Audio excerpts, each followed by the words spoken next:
بسم الله الرحمن الرحيم الحمد لله والصلاة والسلام على رسول الله وعلى آله وأصحابه أجمعين أما بعد ناظرین کرام السلام علیکم ورحمۃ اللہ وبرکاتہ۔ تفہیم دین کی اس بزم کے ہمراہ ہم آپ کی خدمت میں حاضر ہیں۔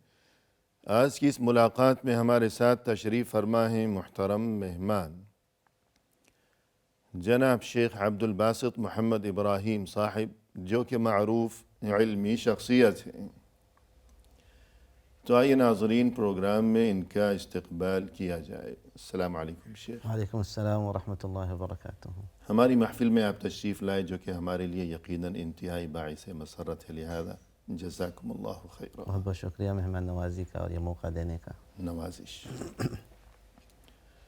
ناظرین، دین اسلام دین فطرت ہے، لہذا دین اسلام میں انسانیت کے لیے ہر شعبے میں رہنمائی فراہم کی گئی ہے۔ ایسا ہی ایک شعبہ، یعنی انسانی معاشرے میں رہتے ہوئے لوگوں کو آپس میں بعض اوقات قرض یعنی ادھار کے لین دین کی ضرورت پیش آیا کرتی ہے۔ لہذا آج کی اس نشست میں ہمارا یہی موضوع ہے، یعنی دینی تعلیمات کی روح سے قرض کے احکام و آداب۔ تو آئیے اس سلسلے میں اپنے مہمان سے مفصل رہنمائی حاصل کی جائے۔ محترم ارشاد فرمائیے گا، قرض کے احکام و آداب۔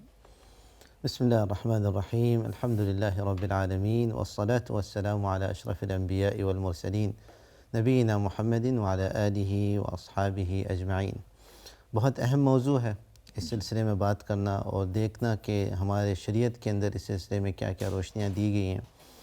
در حقیقت قرض ایسی چیز ہے جس کے اندر آج کل اکثر لوگ مبتلا ہیں۔ جی، ہماری شریعت اس چیز کو جو ہے محبوب یا پسندیدہ تو نہیں سمجھتی ہے، لیکن اس کے لیے کچھ قواعد، کچھ آداب، کچھ حلول، کچھ احکامات تجویز ضرور کرتی تاکہ انسان کو اس سے بچا کے رکھیں جی، اور انسان کو ان چیزوں میں پھنسنے سے دور رکھیں، اور صرف انسان خود نہیں بلکہ اس کی پوری خاندان، اس کے اہل خانہ، اس کے قریب ترین لوگ، یہ سارے لوگ خوش رہتے ہیں جب ان چیزوں سے انسان یا تو شریعت کے احکامات کا انسان پابند ہو جائے، ہر معاملے میں، چاہے قرض کا معاملہ ہو چاہے کوئی اور معاملہ ہو۔ اور اگر پھنسی گیا کسی وجہ سے تو پھر اب کیا آداب ہیں اور کیا تقاضے ہیں دینی تعلیمات کے، تو اسے اس بارے میں معلومات ہونی چاہیے۔ بلا شبہ۔ تو پہلی بات یہ کہ انسان کو تو بچنا چاہیے، اور معاشرے کا یہ رویہ ہونا چاہیے کہ جب کوئی شخص ضرورت مند ہو، حاجت مند ہو، کسی طریقے سے کسی ضرورت کے شکار ہو چکا ہو، اسے شادی کرنا ہے یا کسی بیماری کا علاج کرنا ہے یا اس طرح کی کوئی اور بات اس پر آ گئی ہے، تو معاشرہ کا حق بنتا ہے کہ اس کے ساتھ دیں، اس کی ضرورت کو دور کریں۔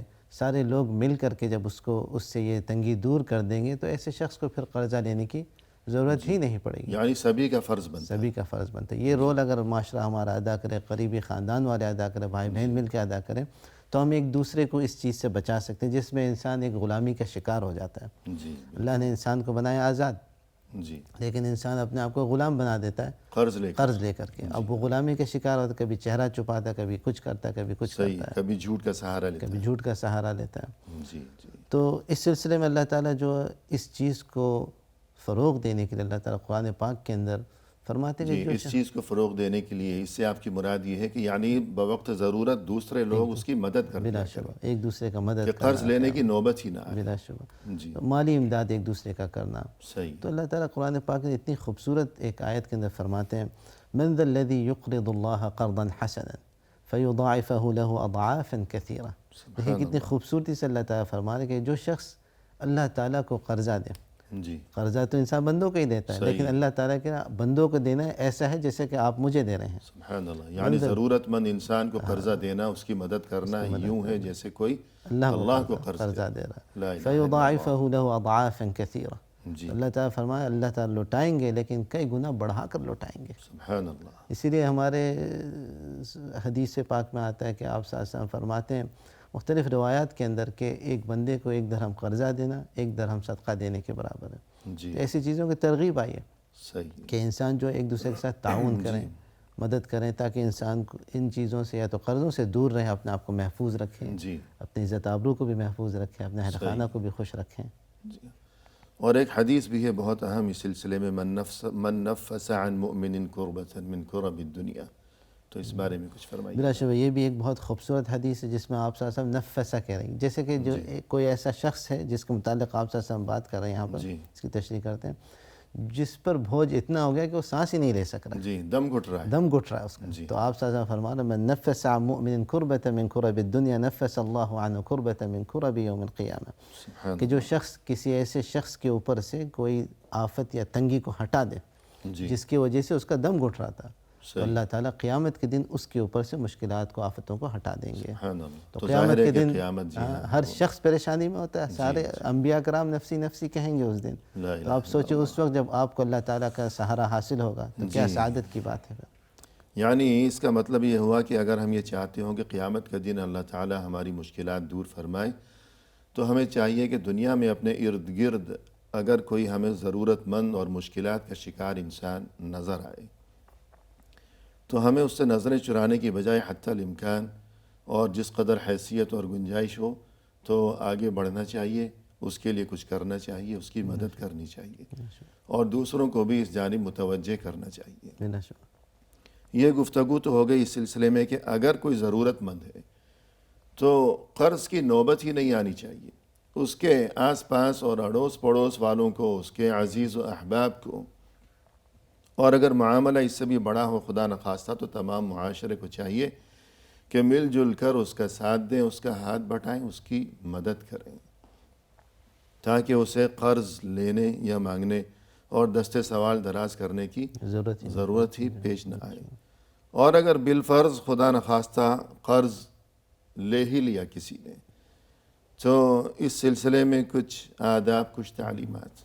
بلا شبہ اس سلسلے میں سب سے اولین آداب جو ہم کہہ سکتے ہیں، جو کہ قرآن پاک کے اندر اللہ تعالیٰ نے وضوح سے بیان کر دیا، وہ یہ ہے کہ اسے جو ہے لکھ لیا جائے، جی، اس کا کوئی دستاویز بنا دیا جائے جس پہ تحریری کارروائی ہو جائے، تحریری کارروائی ہو جائے، کوئی کانٹریکٹ ہو جائے، اس میں لکھا جائے کہ کتنا مقدار لیا گیا ہے اور کب ادا کیا جائے گا، اس کے کچھ گواہ بھی ہوں، یہ اگر ہو، اسے کتابت کہتے ہیں، قرآنی مصطلح میں اسے کتابت کہتے ہیں، جی ہاں، تو یہ ہو جائے تو صحیح۔ اللہ پاک قرآن پاک میں فرماتے ہیں یا ایھا الذین آمنوا اذا تداینتم بدین الی اجل مسمى فاکتبوہ، اے ایمان والو اگر تم لین دین کا تو قرضہ کا معاملہ کرتے ہو کسی محدد وقت تک کے لیے تو پھر اسے لکھ لیا کرو، اسے کتابت کی شکل میں کر دیا کرو۔ تو اس سے یہ بات سمجھ میں آئی کہ اگر قرض کا لین دین ہو تو قرض لیتے اور دیتے وقت واپسی کے وقت کا تعین ضروری ہے۔ ہے۔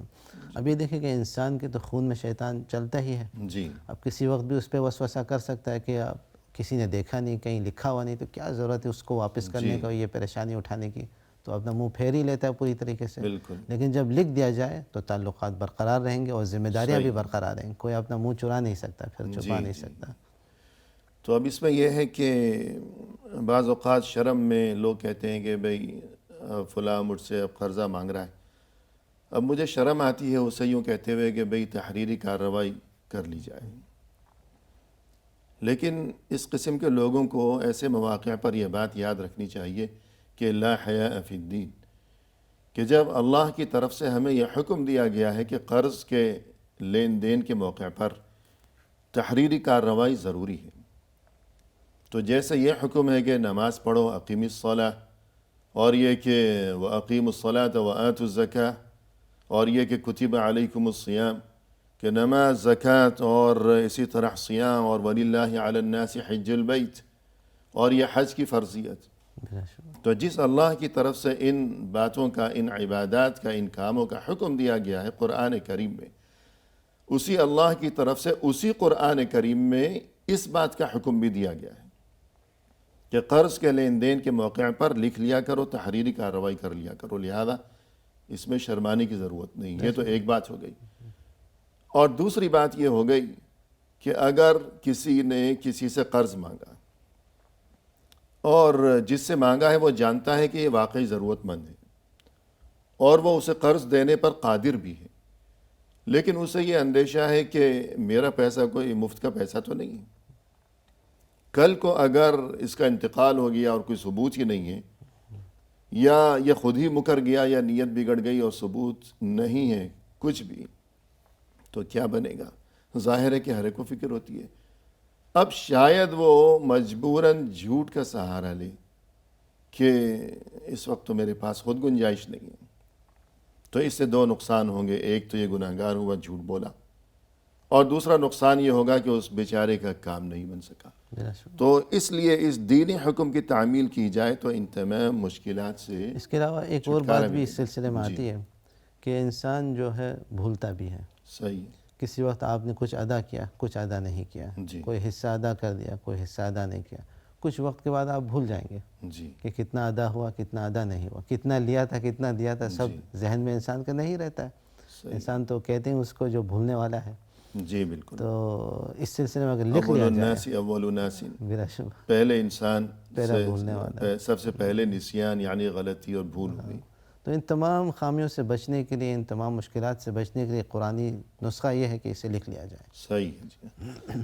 تو پہلی بات یہ ہو گئی کہ اسے لکھ لیا جائے، اور یہ کہ اس بات کا تعین بھی کر لیا جائے قرض کے لین دین سے پہلے ہی کہ واپسی کب ہوگی۔ بلا شبہ یوں بس دے دیا کہ واپسی کب ہوگی، اب دل میں اندیشے پیدا ہونے لگے۔ آج کل علم الادارہ میں کہتے ہیں جب آپ ڈیٹس لکھ دیتے ہیں جی تو وہ ایک اسمارٹ گول بن جاتا ہے، صحیح، یعنی ہدف ذکی بن جاتا ہے۔ جی تو اس طرح سے کام اچھے چلتے ہیں آپ کے۔ صحیح ہے۔ تو قرآن نے بھی آپ کو ایسے ایک اسمارٹ گول دے دیا کہ آپ اس میں ڈیٹس لکھیں اور مقرر اور کر دیں جس نے واپس کرنا ہے، جس کے ذمے ہے وہ قرض، وہ مقروض انسان، وہ بھی ذہنی طور پہ کچھ تیاری کرے گا، سوچے گا کہ بھئی وہ تاریخ قریب آ رہی ہے۔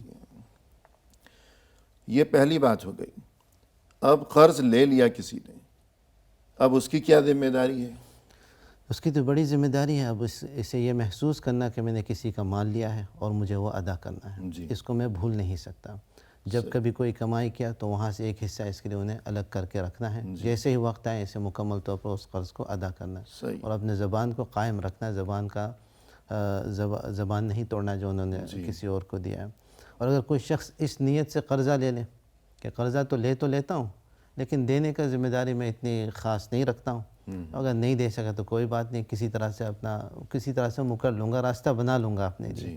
تو بد نیتی سے اگر کوئی بلکہ ہو سکتا ہے کہ واپس کرنے کی قدرت بھی ہو، جی لیکن نیت نہ ہو۔ نیت نہ ہو، بہت سے لوگ کہتے ہیں کہ میں اتنا بیوقوف تھوڑی ہوں کہ واپس کرنے کے لیے قرضہ لوں۔ بلا شبہ کہتے ہیں کہ واپس ہی کرنا تھا تو میں قرضہ لیتا ہی کیوں؟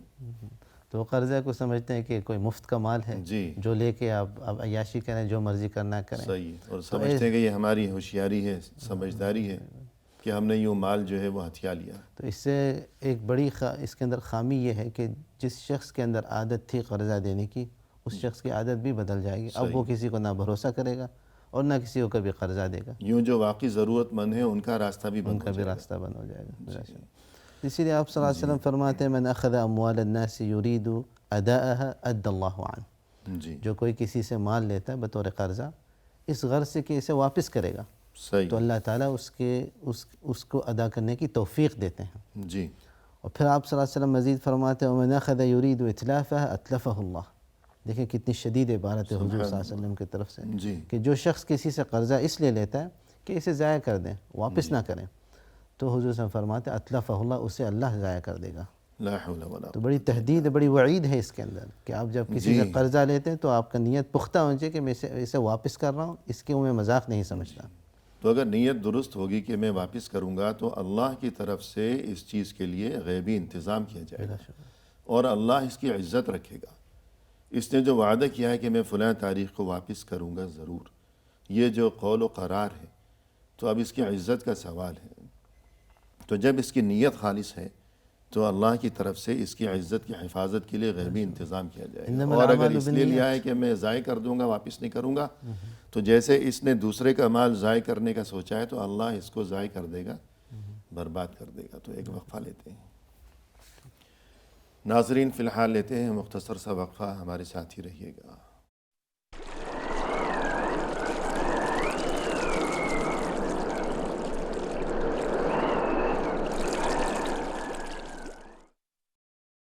ناظرین، وقفے کے بعد ہم حاضر خدمت ہیں۔ آئیے سلسلہ گفتگو کو آگے بڑھایا جائے اپنے مہمان کی زبانی۔ شیخ، وقفے سے قبل گفتگو یہ ہو رہی تھی کہ اگر کوئی قرضہ لیتا ہے واپسی کی نیت سے کہ نیت درست ہے، اور دوسرا ہے جو قرضہ لیتا ہے کہ مال مفت سمجھ کر کہ میں واپس نہیں کروں گا اور مفت کے پیسے سے میں یوں اپنے کام چلاتا رہوں گا. تو اس بارے میں ایک حدیث آپ نے یہاں اس کا تذکرہ کیا. تو ایک اور بھی اہم ترین حدیث ہے ان اللہ مع الدائن حتی یقضی دینہ ما لم یکن فیما یکرہ اللہ. تو اس بارے میں کچھ فرمائیے گا. بڑا اہم حدیث ہے اس سلسلے میں کہ اللہ تعالیٰ قرض لینے والے کے ساتھ ہوتے ہیں جب تک اسے ادا نہ کر دیں. لیکن اگر اسے وہ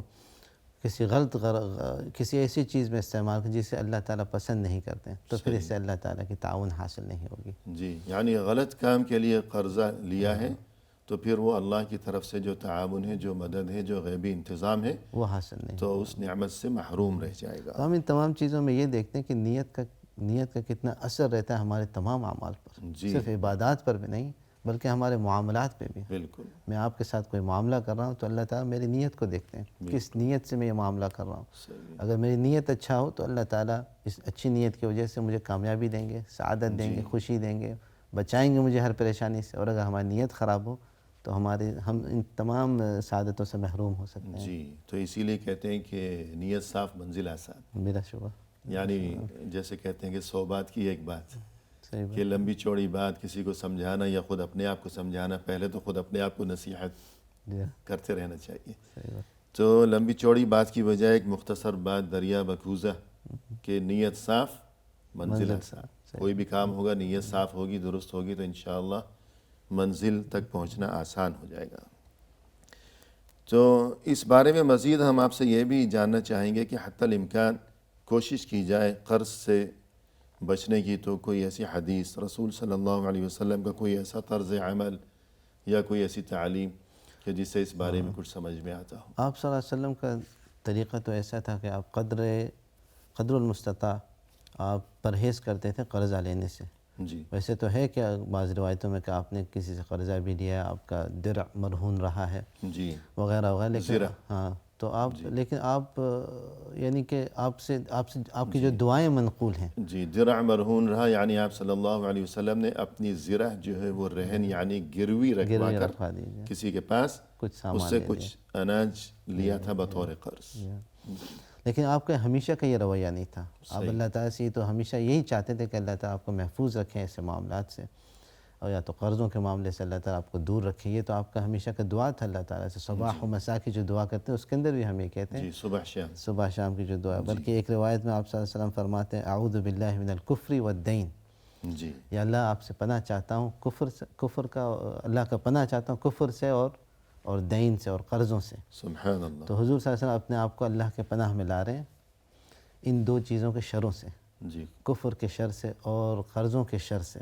اور دیکھیں دونوں کو ایک ہی ساتھ اللہ کے رسول صلی اللہ علیہ وسلم نے ذکر کیا، کفر کو اور دین کو، قرض کو کفر کے ساتھ ذکر کیا. لا الہ الا اللہ. جس سے معلوم چلتا ہے کہ اس کے اندر بھی اتنا شرور ہے جتنا اس کے اندر ہو سکتے ہیں. جی.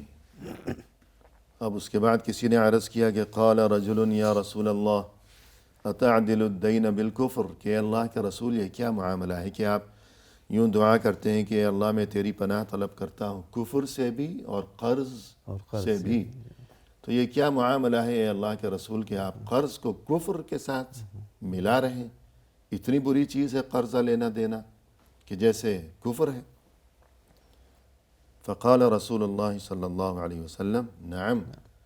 تب آپ صلی اللہ علیہ وسلم نے فرمایا کہ ہاں میں اللہ کی پناہ طلب کرتا ہوں قرض سے بھی اسی طرح کہ جس طرح میں اللہ کی پناہ طلب کرتا ہوں کفر سے. دونوں چیزیں برابر ہیں. کیوں؟ تو آگے بعض اہل علم نے اس کی توجیح بھی بیان کی ہے. تو فرماتے ہیں اہل علم کہ کفر سے انسان منکر ہو جاتا ہے اللہ کے حقوق کا.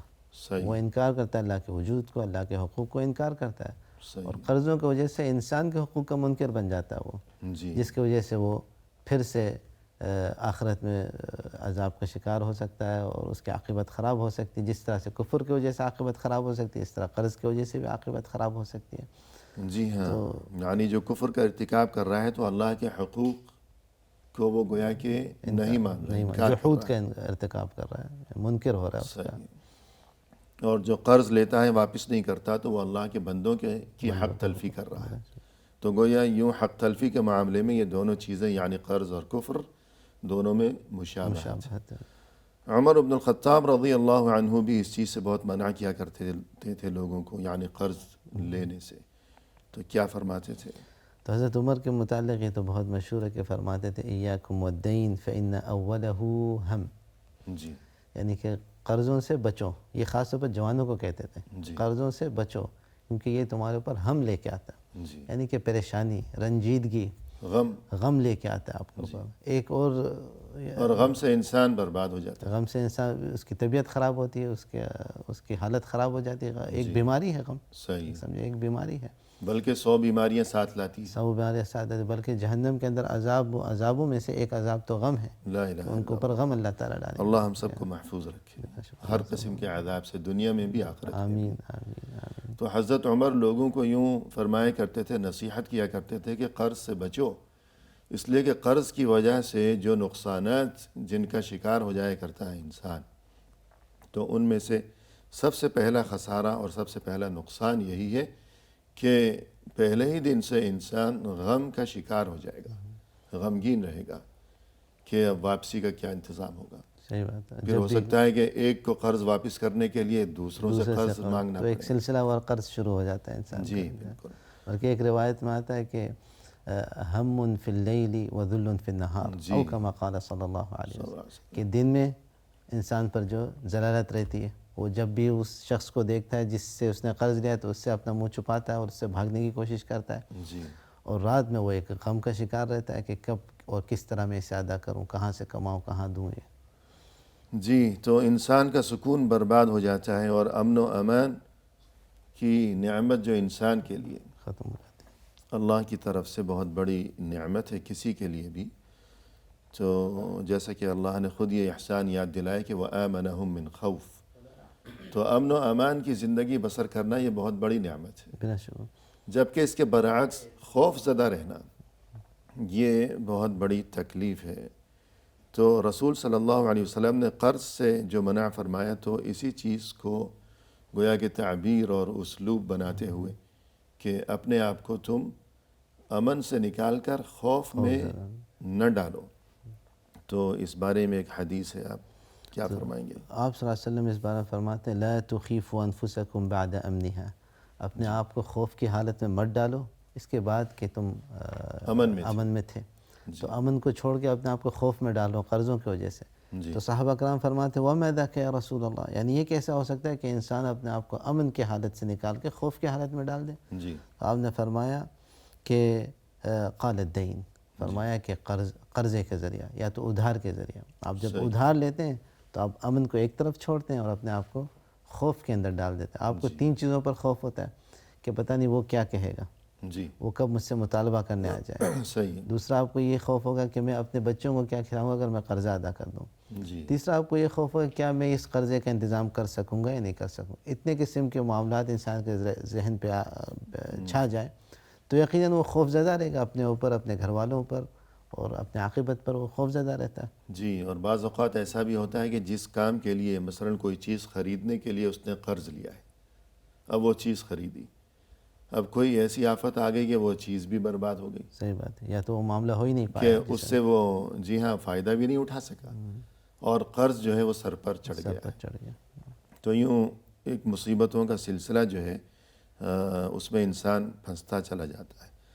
اور اس کے علاوہ انسان کی جو معاشرتی زندگی، معاشرتی آداب، معاشرتی اخلاق، لوگوں کے درمیان، معاشرے کے درمیان رہتے ہوئے، تو جو انسان قرض لے لیتا ہے ایک بار تو اس حیثیت سے بھی گویا کہ وہ اپنی عزت گنوا بیٹھتا ہے.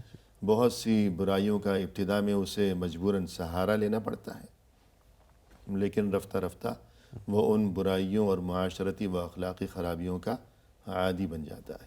تو اس بارے میں کچھ فرمائیے. در حقیقت ایسا کہ انسان کے کچھ تو ضروریات ہوتے ہی ہیں جی، اور کچھ ہوتے ہیں خواہشات، محسنات، جن کی خاص ضرورت نہیں ہے انسان کو. کمالیات ہوتے ہیں جی جو، اور بعض اوقات کیونکہ دوسروں کے پاس ہے تو ہمارے پاس بھی ہونا چاہیے، اس طرح کا بھی سوچ ہوتا ہے. صحیح. ان چیزوں کی وجہ سے انسان پھنس جاتا ہے قرضوں کے اندر. جی مسلمان کو کوشش کرنا چاہیے کہ ان چیزوں کے اندر نہیں آئیں اور اپنے ضروریات تک رہیں اور جو صحیح. کچھ اللہ نے دیا اسی سے خوش رہیں تو انسان محفوظ. لیکن اگر پھنس جائے ان چیزوں کے اندر تو یقیناً اس کے آداب، طور طریقے، اس کے اخلاق، اس کا زبان، اس کا ہر صحیح. چیز متاثر ہوگا اس سے.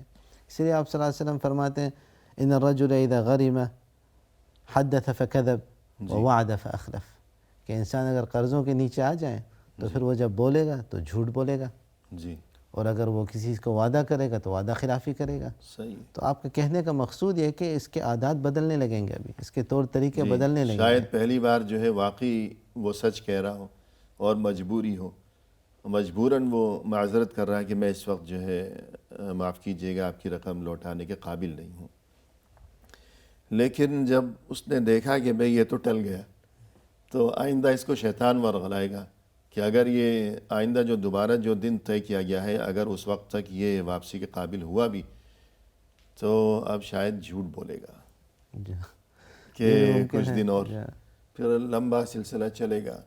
پہلے یہ ہوتا ہے کہ جو قرض مانگنے آیا ہے وہ پیچھے پیچھے پھرتا ہے اور میٹھی میٹھی باتیں کرتا ہے، خوشامدیں کرتا ہے، لیکن کچھ عرصہ گزرنے کے بعد جس نے قرض دیا ہے وہ بیچارہ ذلیل و خوار ہوتا ہے، پیچھے پیچھے پھرتا ہے، اور کبھی اس کے گھر، کبھی اس کے دفتر، اور کبھی فون کرے گا تو فون بند ملے گا، تو اسے خود اپنے آپ سے نفرت محسوس ہونے لگتی ہے کہ میں اتنا احمق انسان، یہ پیسے میں اس کو دینے کی بجائے اگر میں اپنے کام میں لاتا، اسے دینے کی بجائے یہ میرے خون پسینے کی کمائی، اس پر تو زیادہ حق تو میرے بچوں کا ہے، بچوں کو دے دیتا، بچوں کو کوئی سامان دلا دیتا، کچھ اچھا کھانا کھلا دیتا، تو یوں اسے خود گویا کہ احساس جرم وہ محسوس کرنے لگتا ہے کہ یہ میں نے کیا کیا، نہ کہیں وہ ملتا ہے، نہ نظر آتا ہے، نہ فون اٹھاتا ہے۔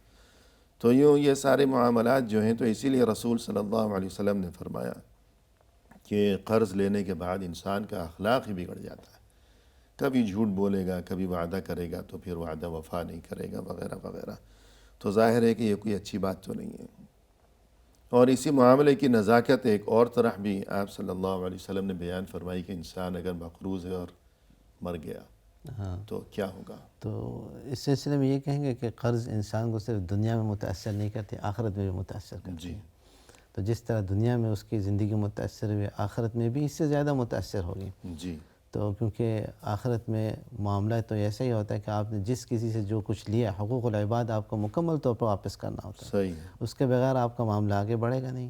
اسی لیے آپ صلی اللہ علیہ وسلم فرماتے ہیں نفس المؤمن معلقۃ بدینہ حتی یقضى عنہ، جی یعنی کہ مومن کا نفس، مومن کی روح جنت نہیں جا سکتی جب تک اس کا قرضہ ادا نہ ہو جائے، لٹکی ہوئی ہے۔ لٹکی ہوئی ہے۔ اب شاید آپ نے اتنے اچھے کام کیے ہوں، آپ والدین کے فرما بردار تھے، شاید آپ نمازیں پڑھتے، لیکن آپ نے کسی کا مال کھایا ہوا ہے، جی تو آپ کی روح جنت نہیں جائے گی جب تک آپ کا یہ قرضہ ادا حالانکہ نہ وہ ہو جائے۔ میت جو ہے وہ اس کے اعمال اتنے اچھے ہیں کہ جنت کا مستحق ہے، مستحق ہے بلا شک۔ لیکن صرف قرض اس نے لوٹایا نہیں اور دنیا سے کوچ کر گیا، تو اس عمل کی وجہ سے اس کی تمام تر نیکیاں گویا کہ معاملہ لٹکا ہوا ہے۔ لٹکا ہوا رہے گا، اس لیے نفس المؤمن معلقہ کہا کہ یہ تو لٹکا ہوا معاملہ ہے، یہ اب آگے بڑھنے والا نہیں۔ لا حول ولا قوة۔ تو اگر کسی کے ساتھ ایسا ہو بھی جائے جی تو ان کے اولیاء جو ہوتے ہیں، ان کے اہل خانہ جو ہوتے ہیں، ان کو ہاں، چاہیے لوگ کہ سمجھتے نہیں، دیکھیں ایسی سخت وعید ہے، جی ہاں، پھر بھی لوگ سمجھتے نہیں،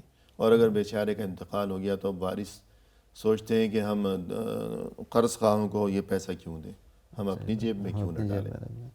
تو انہیں یہ خیال نہیں آتا کہ ہمارا باپ بیچارہ جس کے ذمہ یہ قرض ہے، اس کی جان لٹکی ہوئی ہے، اس کی ساری نیکیاں، اس کی نمازیں، اس کے حج، اس کے عمرے جو ہیں سارے لٹکے ہوئے ہیں۔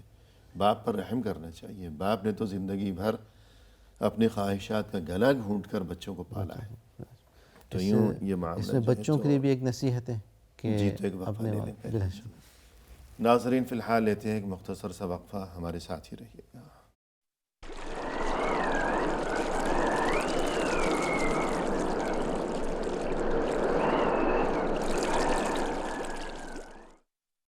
ناظرین وقفے کے بعد ہم حاضر خدمت ہیں، آئیے سلسلہ گفتگو کو پائے تکمیل تک پہنچایا جائے اپنے محترم مہمان کی زبانی۔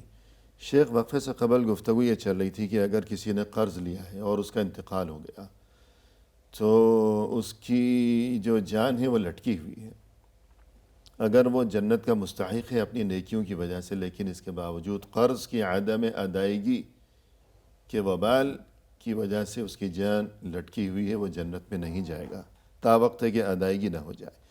تو اس بارے میں مزید کچھ فرمائیے گا۔ اس بارے میں یہ دو چیزیں اہم ہیں کہ جو اہل خانہ ہیں وہ اس بات کو سوچیں کہ جو شخص گزر گیا ہے، ان کے چاہے بھائی ہو یا بہن ہو یا والدہ ہو یا والدہ، جو شخص بھی گزر گیا قرض لے کر کے، اس کے اعمال رکے ہوئے ہیں، تو ان کا فرض بنتا ہے، اگر اخلاقی فرض، کم از کم اخلاقی فرض بنتا ہے کہ جی، ان کے متعلق انسانیت کے ناطے بلا شبہ. صحیح ہے. تو سوچے اس سے کل کو ہمارے ساتھ بھی کوئی مسئلہ ہو سکتا ہے، تو ہمارے لیے بھی اللہ تعالیٰ کوئی غیبی مدد کا انتظام کر دیں اگر ہم دوسروں کی مدد کریں. جی بالکل، بے تو شک. اس کی روح کو، اس جیسی کی جان کرنی کو، ویسی بھرنی. بلا شبہ، تو اگر اس کی روح، اس کی جان کو آسانی اور آرام پہنچانا چاہتے ہیں تو اس مسئلے کو حل کریں. بلکہ جان چھڑانا چاہتے ہیں. جان چھڑانا چاہتے ہیں. بلکہ ایک روایت میں تو یہ بھی آتا ہے کہ آپ صلی اللہ علیہ وسلم نے ایک ساتھی پر نماز پڑھنا ہی چھوڑ دے، جنازے کی نماز. جی، یعنی جنازہ حاضر تھا اور آپ صلی اللہ علیہ وسلم نماز پڑھانے والے تھے جنازے کی، تو معلوم ہوا کہ اس کے ذمے کسی کا قرض ہے. تب آپ صلی اللہ علیہ وسلم نے دوسروں سے کہا کہ تم لوگ اپنے ساتھی کی نماز پڑھ لو. آپ صلی اللہ علیہ وسلم نے خود نماز اس کی نہیں پڑھائی. جی، سبحان اللہ. تو پھر آپ معاملہ پھر نزاکت جو ہے اس سے بڑھ کر. اور جب ان کا قرض ادا ہوا، کسی ساتھی نے ادا کر، تو آپ نے ایک اہم عبارت فرمائی تھی. آپ نے فرمایا الآن بردت جلدتہ، اب جا کر کے اس کی جان کو آرام ملی. جب کسی نے اس کا قرض 2 درہم کا قرض تھا، جب کسی صحابی نے اس کا قرض ادا کر دیا تو پھر آپ نے کہا اب جا کے اس کے جان کو آرام جی، ملی. بلکہ الفاظ کہ بردت، گویا کہ اب اس کی جان میں ٹھنڈ پڑی. پڑی. گویا اتنا وہ بے چین تھا جیسے تڑپ رہا ہو گرمی سے. تو ظاہر ہے کہ جو جہنم کی گرمی ہے تو اس کا اثر تو جو ہے، اگر کوئی برا انسان ہے خدا نخواستہ، تو القبر روضۃ من ریاض الجنہ او حفرۃ من حفر النار. اللہ بچائے کہ تمام انسان، آمین، انسان ابھی قیامت اور حساب و کتاب اور اللہ کی عدالت اور جنت اور جہنم، یہ چیزیں تو بہت دور ہیں، لیکن آنکھ بند ہوتے ہی جب تدفین کر دی گئی ہے تو قبر ہی کسی کے لیے یا تو جنت ہے یا کسی کے لیے جہنم ہے. تو گویا وہاں وہ تکلیف میں تھا قبر میں، تو گرمی میں تھا، تو اب یہ کہ بردت، اب اسے ٹھنڈک نصیب ہو. ٹھنڈک نصیب. تو انتقال ہو گیا انسان کا اور اس کے ذمے کسی کا قرض ہے. تو اس بات کا تصفیہ ضرور ہونا چاہیے، یا تو جو اہل خیر ہیں، محسنین، وہ اپنے ذمے لیں یہ بات کہ بھئی ہم ادائیگی کر دیں گے، یا پھر جو اس کے وارث ہیں وہ کسی بھی طرح اس چیز کا انتظام کریں. یعنی معاملے کو اسی طرح محمل اور لا ینحل چھوڑنا کسی صورت جو ہے وہ درست نہیں ہے. تو اس سلسلے میں کہ قرض کا جو لینا دینا، اس کی جو نوبت آیا کرتی ہے، تو اگر یہ گفتگو کی جائے کہ لوگوں کو یہ بات سمجھنی چاہیے کہ بعض اوقات ضروریات کا سلسلہ انسان خود ہی بڑھایا کرتا ہے. ضرورت نہیں ہے واقعتاً، لیکن بیجا خواہشات.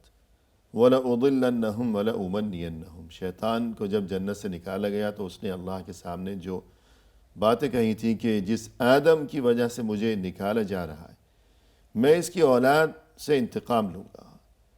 اور اس موقع پر اس نے جو باتیں کہی تھیں کہ میں آگے سے بھی گمراہ کروں گا، پیچھے سے بھی، اور دائیں اور بائیں وغیرہ وغیرہ. اور انہی باتوں میں سے یہ کہ وَلَأُضِلَّنَّهُمْ وَلَأُمَنِّيَنَّهُمْ، میں انہیں صراط مستقیم سے گمراہ کروں گا، اور مزید یہ کہ میں انہیں بے جا خواہشات میں پھنسا کر رہوں گا.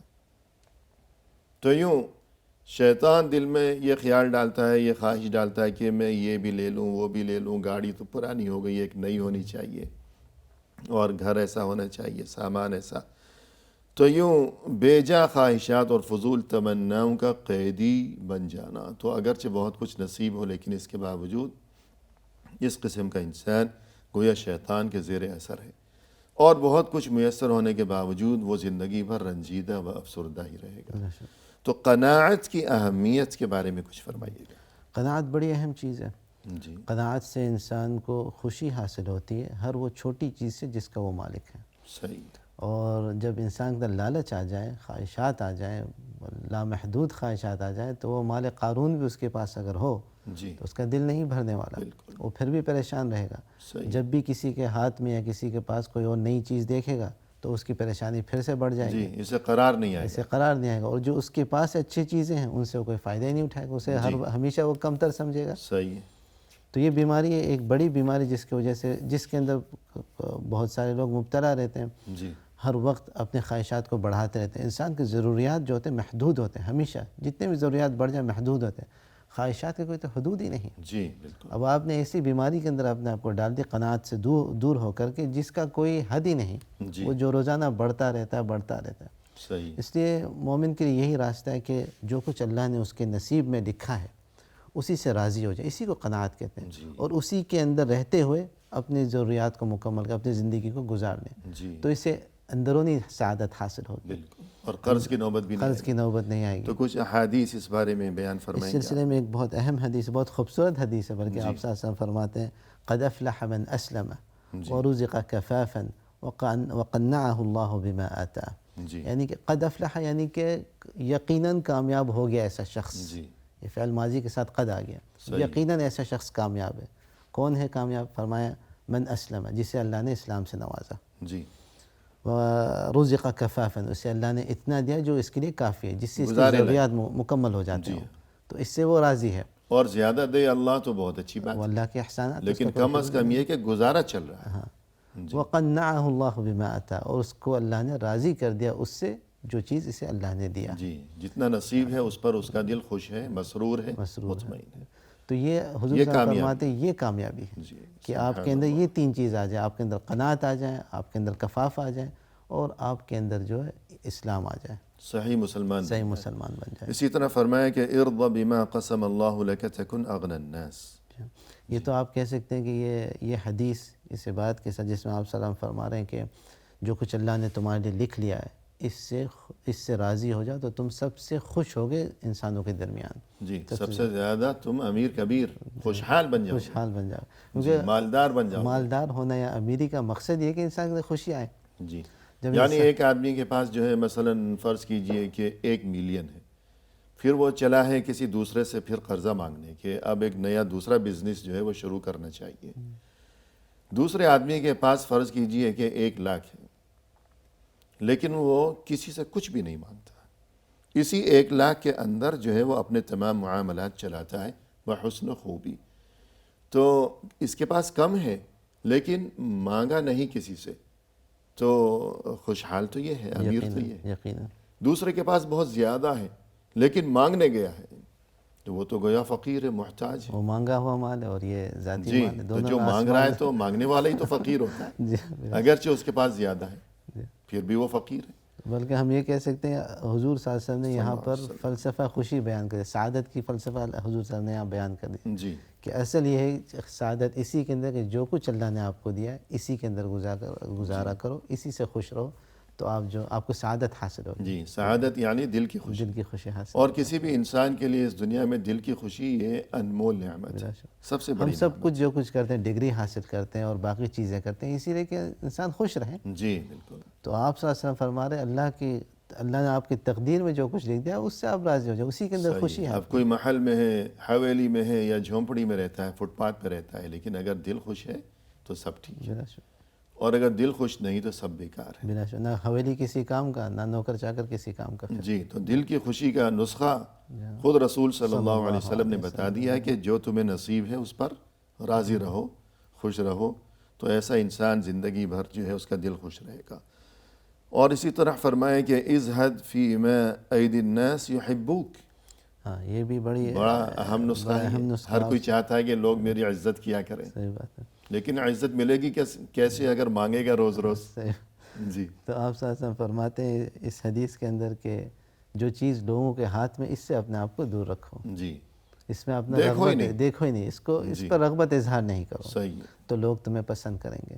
آپ کسی سے دوستی اگر توڑنا چاہتے تو اس سے چند چیزیں مانگ کچھ لیں، مانگ لیجیے۔ بس پھر وہ خود ہی آپ سے دور ہو جائے گا۔ القرض مقراض المحبہ، مقراض المحبہ، جی مقولہ ہے کہ قرض کے لفظی لغوی معنی ہے کاٹ دینا، تو قرض جو ہے یہ محبت کی قینچی ہے، ایک بار قرضہ لیا تو 50 سال پرانی دوستی جو ہے وہ بھی ختم ہو جاتے ہیں۔ نسیہ منسیہ ہو جائے گی، داستان دیکھیں ماضی۔ آپ قرآن پاک کے اندر اللہ تعالیٰ فرماتے ہیں جی وَلَا تَمُدَّنَّ عَيْنَيْكَ إِلَى مَا مَتَّعْنَا بِهِ أَزْوَاجًا مِّنْهُمْ، جی کہ حضور صلی اللہ علیہ وسلم سے کہا جا رہا ہے کہ آپ اپنے آنکھوں کی نظر کو مت بڑھائیں، آنکھ اٹھا کر بھی نہ دیکھیں ان کی طرف جن کو ہم نے دنیا کے اسباب وغیرہ دیا ہوا، اس سے آپ پر اثر ہو سکتا ہے اس کا۔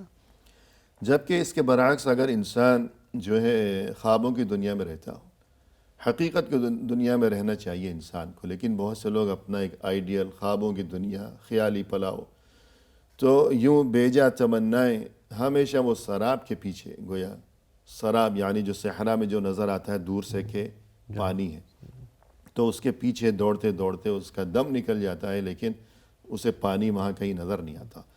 تو یوں بیجا تمناؤں کا اسیر اور قیدی جو کوئی ہوا کرتا ہے، تو اس کی تو کیفیت وہی ہے کہ جو رسول صلی اللہ علیہ وسلم نے بیان فرمائی کہ لا یملأ جوف ابن آدم الا التراب۔ تو اس بارے میں کچھ فرمائیے گا۔ تو اس سلسلے میں یہ کہہ سکتے ہیں کہ انسان کو یہ جان لینا چاہیے کہ خواہشات کے کوئی حدود نہیں ہیں۔ جی، انسان موت تک پہنچ جاتا ہے، اس کی خواہشات ختم نہیں ہوتی، خواہشات رہ جاتی ہیں۔ صحیح۔ تو اپنے خواہشات کے پیچھے نہ پڑ جائے، خواہشات کے پیچھے پڑ کے قرضے لے رہے ہیں، خواہشات کے پیچھے پڑ کر کے جو اپنے رشتوں کو توڑ رہے ہیں اور باقی مشکلات میں اپنے کو پھنسا رہے ہیں، یہ ایسی چیزیں جو ختم ہونے والی نہیں ہیں۔ آپ صلی اللہ علیہ وسلم فرماتے ہیں لا یملأ جوف ابن آدم الا التراب، یعنی انسان پر جب مٹی ڈال دیا جاتا ہے پھر جا کے اس کی خواہشات رک جی، جاتی کہ ہیں۔ اس قسم کا جو انسان ہے خواہشات کا غلام، تو قبر کی مٹی سے ہی اس کا پیٹ بھرے گا، ورنہ اسے جو کچھ دنیا بھر کے خزانے، سونے چاندی کے ڈھیر اس کے قدموں میں ہوں، بلا شبہ لیکن اس کا یہ جو مزاج ہے کہ اور چاہیے اور چاہیے، روتا ہی رہے گا۔ اور یہ کہ 2 اور 2 4 کا یہ جو چکر ہے کہ آج یہ چیز مجھے مل گئی، 2 دن خوشی منائے گا، پھر سالوں کسی اور چیز کے لیے روئے گا، تمنا کرے گا، اور جب وہ چیز مل گئی تو بس 2 دن خوشی منائے گا، پھر کسی اور چیز کے لیے رونا شروع کر دے گا، تو قبر میں پہنچ جائے گا الہاکم التکاثر حتی زرتم المقابر، کہ مزید کے چکر میں انسان قبر میں جا پہنچے گا، لیکن اس کا پیٹ نہیں بھرے گا، اس کا دل نہیں بھرے گا۔ تو یقیناً ایسی زندگی کوئی اچھی زندگی نہیں، یہ تو انسان کے لیے آخرت سے پہلے دنیا میں ہی عذاب ہے۔ لہذا قناعت پیدا کی جائے اور حتی الامکان قرض لینے سے اجتناب کیا جانا چاہیے۔ پروگرام کے اختتام پر ہم تہہ دل سے آپ کا شکریہ ادا کرتے ہیں، آپ تشریف لائے، آپ نے نہایت مؤثر و دل نشیں انداز میں رہنمائی فرمائی، جزاکم اللہ خیر۔ جزاک اللہ خیر، بہت بہت شکریہ۔ آمین یا رب۔ اسی کے ساتھ ناظرین کرام، اختتامی موقع پر تہہ دل سے ہم آپ کا بھی شکریہ ادا کرتے ہیں کہ آپ نے ہمارا یہ پروگرام دیکھا، اور ہماری یہ دعا ہے کہ اللہ تعالی ہمیں ہر خیر و خوبی سے متصف فرمائے، اور ہر عیب اور نقص سے اللہ تعالی ہمیں پاک اور صاف رکھے ہمیشہ۔ ہمیں دیجیے اجازت اللہ کے حوالے، وآخر دعوانا ان الحمد للہ رب العالمین۔